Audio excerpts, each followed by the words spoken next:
Welcome back to Nick Lenz's Comic Corner, Classic / Non-Classic. This is episode number 704 and Doubleshot number 608. Two more X-Men trades.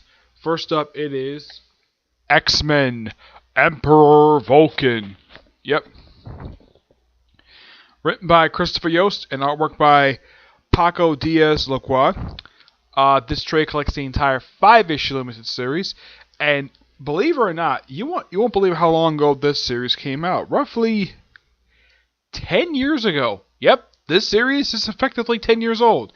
This picks up right where it's a continuation of what Ed Brubaker started, first with Daily Genesis, then with the 12-part Odyssey that was the Rise and Fall of the Sheer Empire.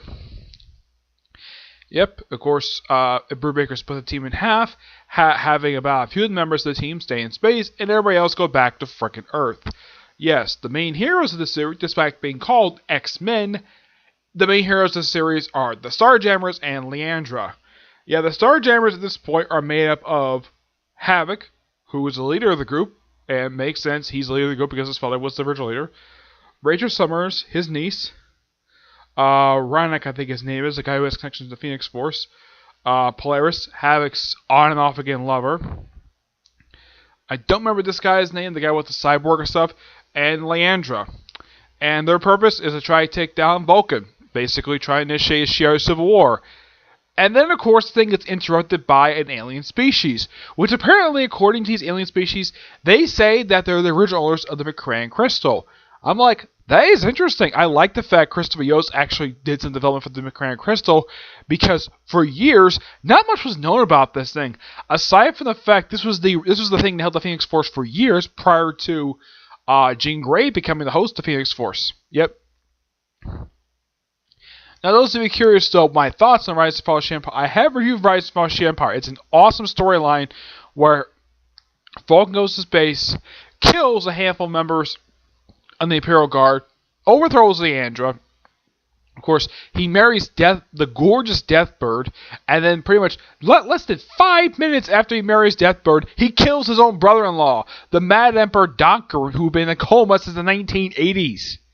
Yeah, since the 1970s. Since the Dark Phoenix Saga, this guy has been, it was the original Phoenix Saga, this guy was in a coma for a long time.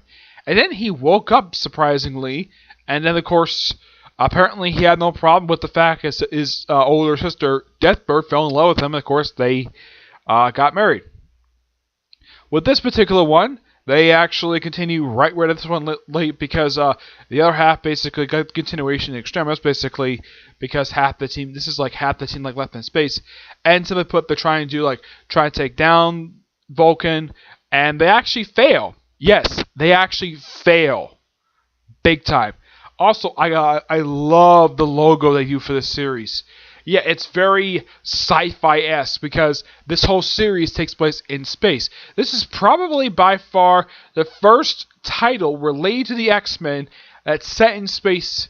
I would say that when it's a miniseries, I would probably say prior to this, the last time the X-Men actually had books like this was the cult miniseries focused on the Starjammers, and of course the one miniseries they had on the Imperial Guard prior to this. Of course, the next thing right after this will be that story, that one-shot story from the Divided We Stand, X-Men Divided We Stand miniseries, second issue, and of course the story continued in the Kingbreaker miniseries, which would be a lead-in. It would be the prequel to the awesome War of Kings storyline, which Vulcan is the main villain of that, and that's where his saga effectively ends. Yeah, War of Kings, which is a storyline written by Dan Abnett and Annie Lenning, which was the second major cosmic crossover that they did. This is by far the only time Christopher Yost actually wrote Vulcan, and no, not first time wrote some of the X-Men members, but yeah. This is the only thing related to the Emperor Vulcan saga that he actually does right. I believe Kingbreaker, I had to look it up here, I think Kingbreaker was done by Dan Lenning. Let me take a look about that. Alright, we want to be sure about that.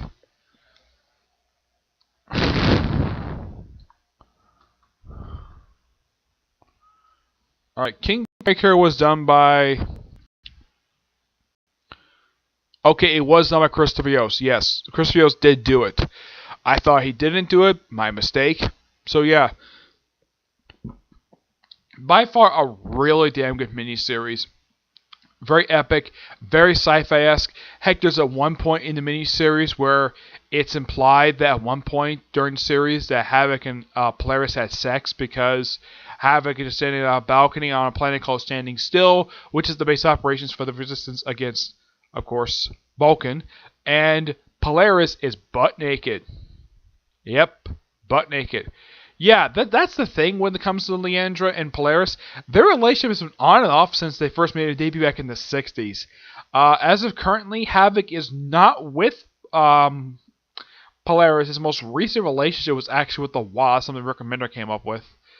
Yep, though I forgot to point out in my last episode that Captain America talks to Havoc briefly, and I think that's what probably recommended the idea to put Havoc in charge of the Uncanny Avengers, the Unity Squad.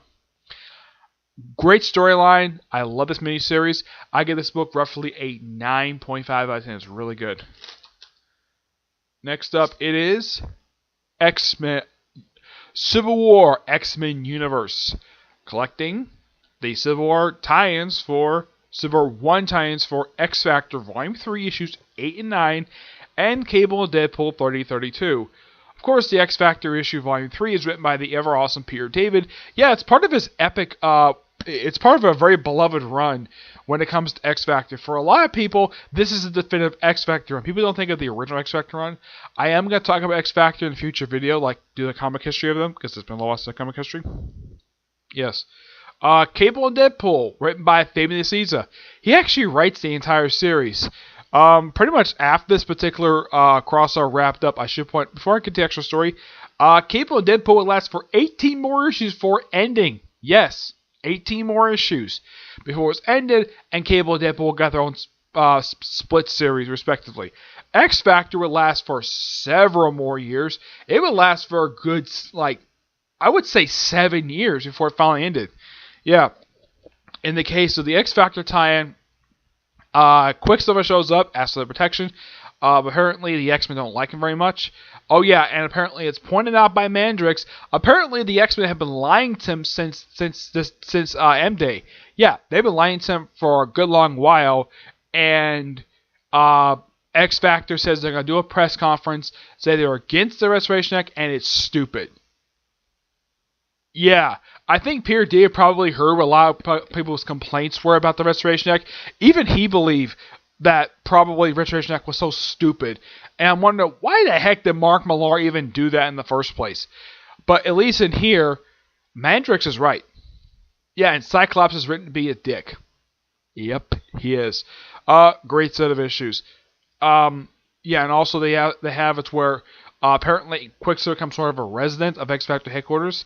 The X Factor here is actually the PI version, not the government version or the private corporation version. This is the private investigation version, which is led by Mandrix. He actually leads this incarnation the entire time. There was a brief period of time when the woman who's the daughter of Banshee, she took over briefly. Also, I've got to point this out, though. The artwork for the X Factor issues is amazing. It is done by Dennis Carlito. Yeah, it is some fantastic artwork. Like, wow. Look how good this artwork is. I love this artwork. I don't know how long this guy's saying his art, but man, this is so good. In the case of Cable and Deadpool, what's the storyline for this series? It's mostly that one feels a little more of a tie-in to Civil War 1 than X Factor does. Because this one kind of takes place during the pages of I would say mostly the first few issues, at least several of the issues of the whole series. There's that one point when Cable visits the White House, and this is apparently supposed to be Bush. Look, I've seen pictures of Bush, and I see this guy in archive in actual visual footage. But I'm kind of like, why in the world would, also for some reason, Cable instead of being in his classic Rob Liefeld look, in the 2000s, he looked like this. I don't really know why in the world they did that for, but they did. Yeah, I've seen former President Bush in actual footage. I've seen him on TV. But, yeah, whoever the artist is, basically, when it comes to Bush, and this, of course, is George W. Bush, not H.W. Bush. This is the second Bush. Yeah, for some reason, let me get to his page here. Let's see here. Where is he? What's a good picture of him? Here we go. I'm looking at him. He apparently is supposed to be the president, but looking at how he's drawn, that is not what Bush looks like. Yes, it's supposed to be Bush because Marvel interacts with basically every single real-life president since FDR. Yeah, the way this artist draws Bush, that is not President George H. That's not President George Walker Bush. That is some stand-in. This is something I think is really kind of dumb for Marvel. When they had Bush in the comic books, they had a parody of him where he acts like a complete dumb buffoon. I'm not kidding about this.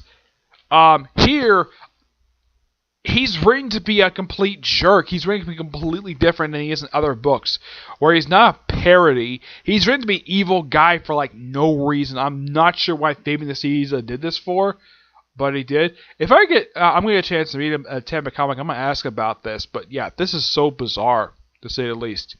Oh yeah, there's at one point in the conversation when Cable was talking to him, he first missed President Cable. There is a reason for that. Cable actually had his own island nation during the Cable and Deadpool series, which got destroyed just before Messiah Complex. No joke. That did happen. Let's see if I can find it here. What was the name of that particular thing? He was actually the governor of the place. Let's see.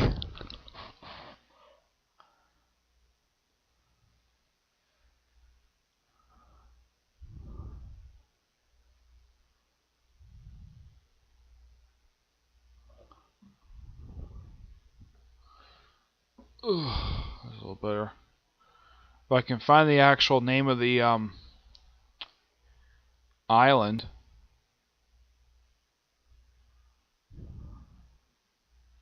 Oh, the Caesar actually left at... Well, he technically did do all 50 issues. I'm trying to remember. I know it was an island. I think it was Providence, I think it was.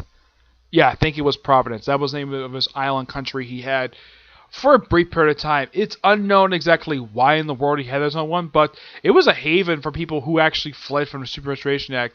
Oh yeah, and apparently because it's so heavily protected, apparently the United States can't go to it for some reason. Yeah, it's really bizarre.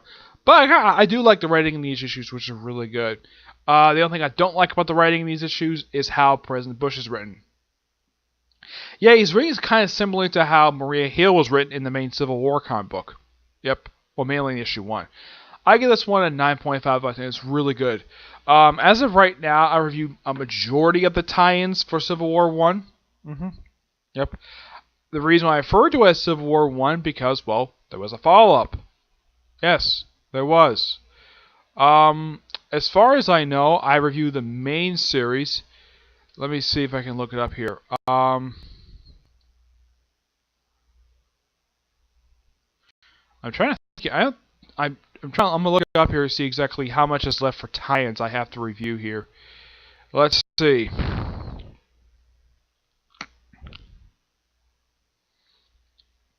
The following books I have not reviewed yet. I have not reviewed Front Lines. A lot of the one-shots I have not reviewed.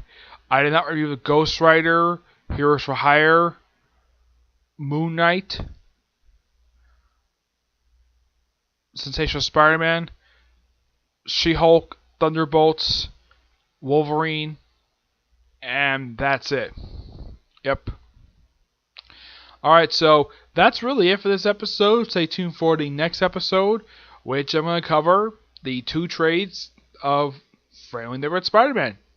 And you'll find out the reasoning for that in the next episode, okay? Want to see you out there. Bye.